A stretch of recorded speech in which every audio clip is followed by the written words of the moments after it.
নমস্কাৰ মই Priya Ashwini YouTube channel keywords.com লৈ স্বাগতম আজি মোৰ বিষয়বস্তুটো অলপ বেলেগ হৈছে কাৰণ সন্মুখত শ্ৰী শ্ৰী গণেশ চতুৰ্থী গতিকে মোৰ ব্যক্তিগত জীৱন কথাৰ লগতে শ্ৰী শ্ৰী গণেশ পূজা ও মহাৰাষ্ট্ৰৰ মুম্বাই প্ৰভাদেৱী অঞ্চলত অৱস্থিত শ্ৰী সিদ্ধিবিনায়ক মন্দিৰ সম্পৰ্কত কিছু কথা সেইবাবে মই আজি মুম্বাইলৈ গৈ আছো লোকবিশ্বাস যে এই ভাগ মন্দিৰলৈ শুদ্ধ মনেৰে গলে হেনো শুদ্ধা হাতেৰে আহিব লগা নহয় পুৰিতনাশনা কৃপা কৰা মংগল মূৰ্তি বিঘ্নহৰা সিদ্ধিবিনায়ক কৃপা গণেশৰ আটাইতকৈ প্ৰিয় খাদ্যই হৈছে মোদক আৰু লাড্ডু হাজাৰ হাজাৰ দোকানৰ মাজতে এখন দোকান বাছি মই এইখিনি বস্তু ললো কয় নহয় পান চঢ়ে ফুল চঢ়ে অৰ চঢ়ে মেৱা গতিকে পান ফুল মেৱা মোদক লাড্ডু লৈ পেলাই মই সোমালোঁ আৰু লগতে মই দুভাগ মূৰ্তিও লৈছোঁ যি দুভাগ মূৰ্তি মই কভাৰ কৰিব নোৱাৰিলোঁ কেমেৰাত বহুত ডাঙৰ লাইনো আছিলে খুব খৰধৰো হ'ল গতিকে মই কৰিব নোৱাৰিলোঁ এই ভাগ মন্দিৰত গণেশ ঋদ্ধি সিদ্ধি দুইগৰাকীলৈকে লৈ পেলাই বহিছে এয়া মোৰ প্ৰসাদ এইখিনি মই ল'লোঁ আৰু এই মন্দিৰত গণেশৰ যিডাল সুৰ সেই সুৰডাল সোঁফালে গৈছে ঋদ্ধি সিদ্ধিৰ ফালে সেইকাৰণে এই নামটো হৈছে মন্দিৰৰ নামটো হৈছে সিদ্ধিবিনায়ক শ্ৰী সিদ্ধিবিনায়ক মন্দিৰ এয়া ডাঙৰ কিউটোত ইয়াত অনলাইন বুলি নহয় লাইভ দৰ্শন কৰিব পৰাকৈ তেওঁলোকে এয়া সুবিধাও কৰি দিছে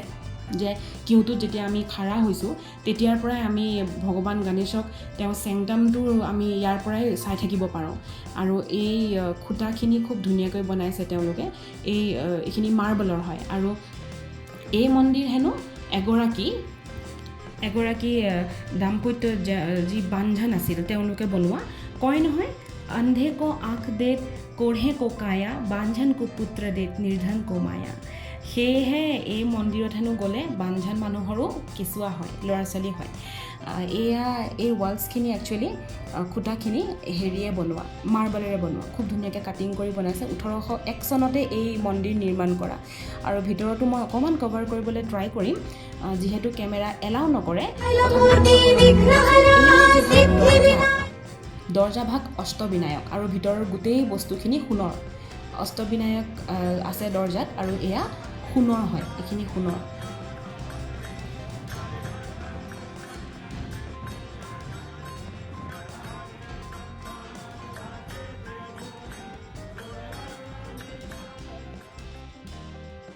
এতিয়া আৰতি চাই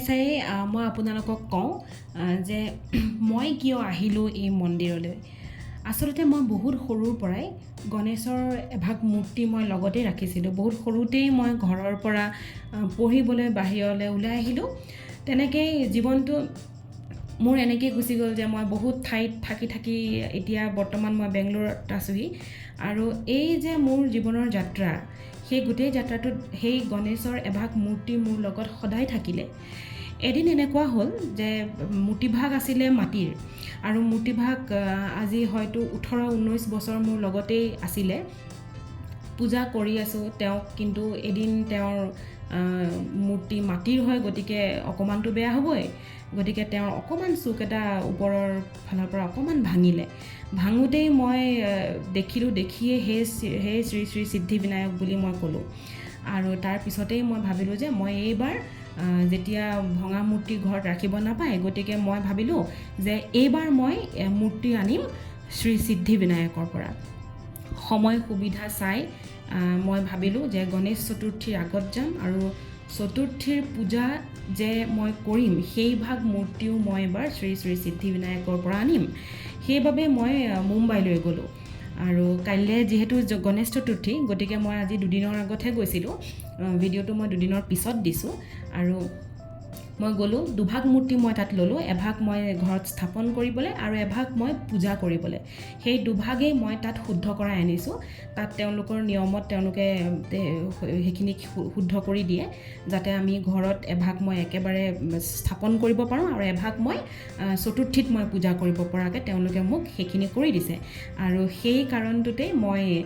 এই মুম্বাই যাত্ৰাটো হঠাৎ বুলি নহয় প্ল্যান কৰি আহিছোঁ কিন্তু হঠাতে এই ভিডিঅ'টো মই এনেকৈ আপলোড কৰিব লগা হৈছে কাৰণ মই এই প্ল্যানটোতেই মই মুম্বাই আহিলোঁ অৱশ্যে মই আজি বেংগলোৰ ঘূৰি পালোহি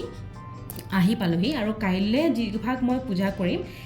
সেয়াও মই আপোনালোকক দেখুৱাই থাকিম আহিব লগা বহুত ভিডিঅ' আছে মই আপোনালোকক ইয়াত মই দেখুৱাই থাকিম আপোনালোকে চাই থাকিব আৰু